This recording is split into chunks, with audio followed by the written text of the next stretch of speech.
je suis pas sociologue, mais je fais porte-parole de sociologue, et la notion de génération comme concept m'interpelle beaucoup.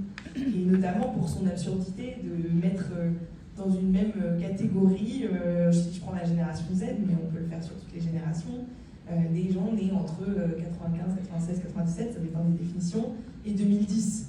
Je pense qu'on est d'accord pour se dire que ça n'a pas de sens.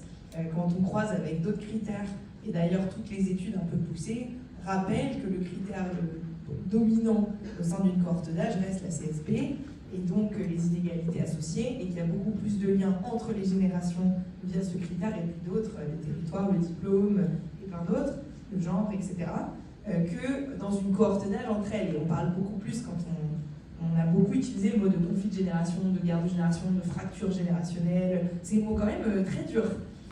Quelque part, déjà, ils n'ont rien de nouveau, on a toujours à se opposer les jeunes, les vieux, et ça j'ai des citations, si ça vous amuse, à travers les époques, pour un petit jeu.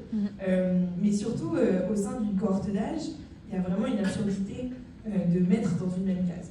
Et après, d'un point de vue de définition, et après je vous expliquerai pourquoi j'utilise quand même ce mot de génération, mais ensuite, il y a quand même des limites très visibles. On a parlé du manque de diversité qui est gommé derrière une cohorte d'âge, et surtout qui gomme les plus éloignés, entre guillemets.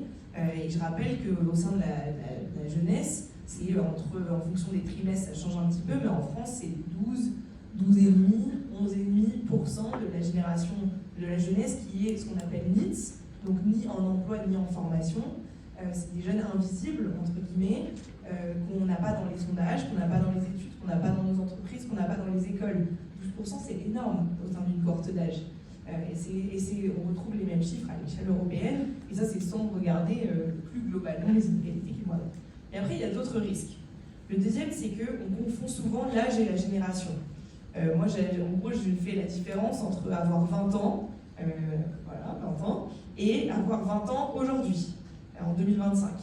On a tous eu 20 ans, a priori, je pense qu'on partage un peu ce moment de vie, cette à la fois parfois précarité, cette incertitude de l'avenir, cette liberté aussi, ou non, de faire ses choix, cette naïveté peut-être. Enfin, on peut tous définir ensemble, je pense, globalement, c'est quoi avoir 20 ans.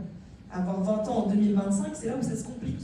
Et c'est là où l'article 1 est tellement important pour contrer aussi l'impact du contexte, l'impact de la conjoncture. Et donc, moi je dis souvent, arrêtez de reprocher à des jeunes d'être jeunes. Quand on dit qu'ils sont impatients, naïfs, etc., bon, est-ce que c'est pas ça, être jeune aussi? Sortons un peu de ce cliché-là.